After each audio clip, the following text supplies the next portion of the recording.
गुरुवार को बृहस्पति देव की पूजा करने से धन, विद्या, पुत्र व अन्य मनोवांछित फल प्राप्त होते हैं। यह व्रत अत्यंत फलदायी है। बृहस्पतिवार व्रत करने से बृहस्पति देवता प्रसन्न होते हैं।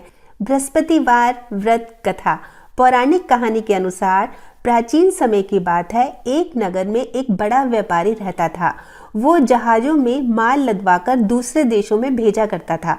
वो जिस प्रकार अधिक धन कमाता था, उसी प्रकार जी खोलकर दान भी करता था, परंतु उसकी पत्नी अत्यंत कंजूस थी। वो किसी को एक दमड़ी भी दान में नहीं देती थी। एक बार सेठ जब दूसरे देश में व्यापार करने गया तो पीछे से बृहस्पति देव ने साधु वेश में उनकी पत्नी से भिक्षा मांगी।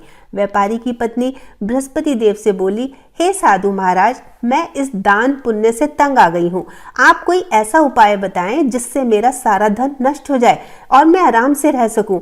मैं यह धन लुटता हुआ नहीं देख सकती।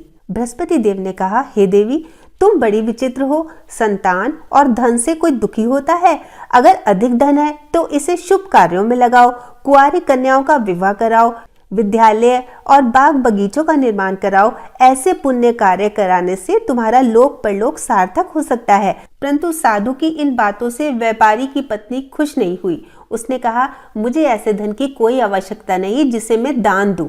तब बृहस्पति देव बोले, यदि तुम्हारी ऐसी इच्छा है तो तुम एक उपाय करना। 7 बृहस्पतिवार घर को गोबर से लीपना, अपने केशों को पीली मिट्टी से धोना, केशों को धोते समय स्नान करना, व्यापारी से हजामत बनवाने के लिए कहना, भोजन में मांस मदिरा खाना, अपने कपड़े धोना।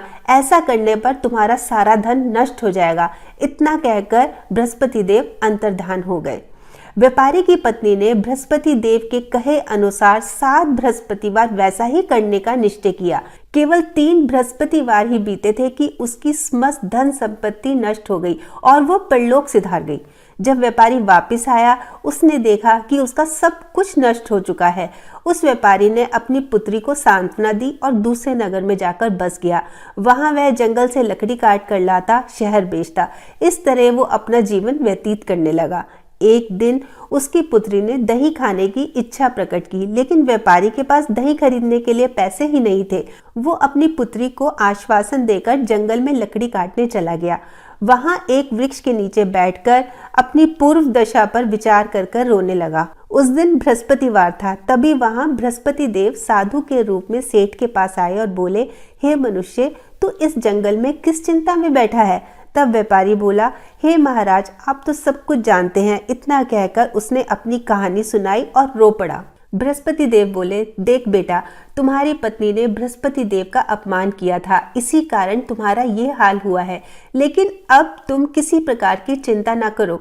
तुम गुरुवार के दिन बृहस्पति देव का पाठ करो। 2 पैसे के चने और गुड़ को लेकर जल के लोटे में शक्कर डालकर वो अमृत और प्रसाद अपने परिवार के सदस्यों और कथा सुनने वालों में बांट दो। भगवान तुम्हारा अवश्य कल्याण करेंगे। साधु की बात सुनकर व्यापारी बोला, महाराज, मुझे तो इतना भी नहीं बचता कि मैं अपनी पुत्री को दही लाकर दे सकूं। इस पर साधु जी बोले, तुम लकड़ियां शहर में बेचने जाना। तुम्हें लकड़ियों के दाम पहले से चौगुने मिलेंगे, जिससे तुम्हारे सारे कार्य सिद्ध हो जाएंगे। उसने लकड़ियां काटी और शहर में बेचने के लिए चल पड़ा।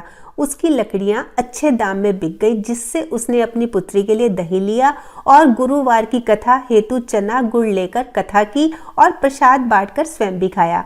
उसी दिन से उसकी सभी कठिनाइयां दूर होने लगी। परंतु अगले बृहस्पतिवार को वो कथा करना भूल गया। अगले दिन वहां के राजा ने एक बहुत बड़े यज्ञ का आयोजन कर पूरे नगर के लोगों के लिए भोज का आयोजन किया। राजा की आज्ञा के अनुसार पूरा नगर राजा के महल में भोजन करने गया, लेकिन व्यापारी और उसकी पुत्री तनिक विलंब से पहुंचे, अतः दोनों को राजा ने महल में ले जाकर भोजन कराया।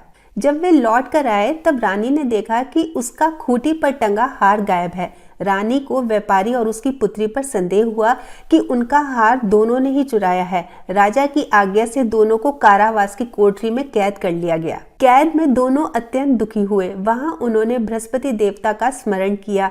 बृहस्पति देवता ने प्रकट होकर व्यापारी को उसकी भूल का आभास कराया और उन्हें सलाह दी कि गुरुवार के दिन कैद खाने के दरवाजे पर तुम्हें 2 पैसे मिलेंगे, उनसे तुम चने और मुनक्का मंगाकर विधि पूर्वक बृहस्पति देव की पूजन करना।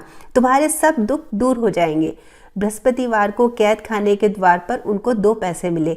बाहर सड़क पे एक स्त्री जा रही थी। व्यापारी ने उसे बुलाकर गुड़ और चने लाने के लिए कहा। इस पर वह स्त्री बोली, मैं अपनी बहू के लिए गहने लेने जा रही हूँ, मेरे पास समय नहीं है। इतना कहकर वो चली गई।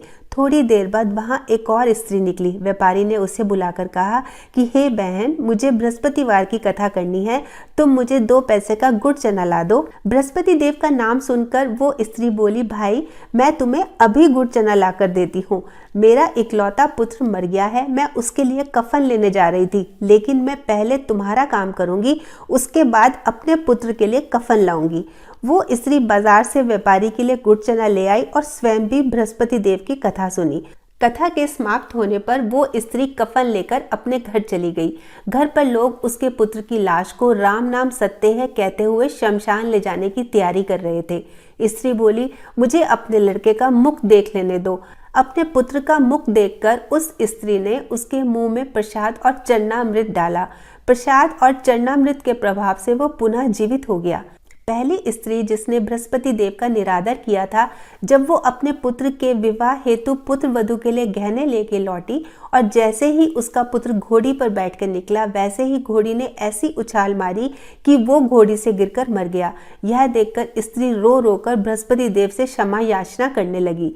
उस स्त्री की क्षमा याचना से बृहस्पति देव साधु वेश में वहां पहुंचकर कहने लगे, देवी तुम्हें अधिक विलाप करने की आवश्यकता नहीं है, ये बृहस्पति देव का अनादर करने के कारण हुआ है। तुम वापस जाकर मेरे भक्त से क्षमा मांगकर कथा सुनो, तभी तुम्हारी मनोकामना पूर्ण होगी। जेल में जाकर उस स्त्री ने व्यापारी से माफी मांगी और कहानी सुनी। कहानी सुनने के उपरांत वो प्रसाद और चरणामृत लेकर अपने घर वापस आ गई। घर आकर उसने चरणामृत अपने मृत पुत्र के मुख में डाला। चरणामृत के प्रभाव से उसका पुत्र भी जीवित हो गया। उसी रात बृहस्पति देव राजा के सपने में आए और बोले, हे राजन, तूने जिस व्यापारी और उसकी पुत्री को जेल में कैद कर रखा है वो बिल्कुल निर्दोष हैं। तुम्हारी रानी का हार वहीं खूंटी पर टंगा हुआ है। दिन निकला तो राजा रानी ने हार खूंटी पर लटका हुआ देखा। राजा ने उस व्यापारी और उसकी पुत्री को रिहा कर दिया और उन्हें आधा राज्य देकर उनकी पुत्री का विवाह उच्च कुल में करवाकर दहेज में हीरे जवाहरात दिए।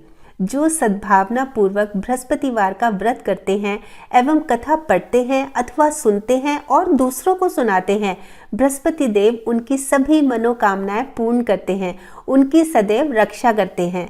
सच्चे हृदय से उनका मनन करते हुए जयकारा बोलना चाहिए।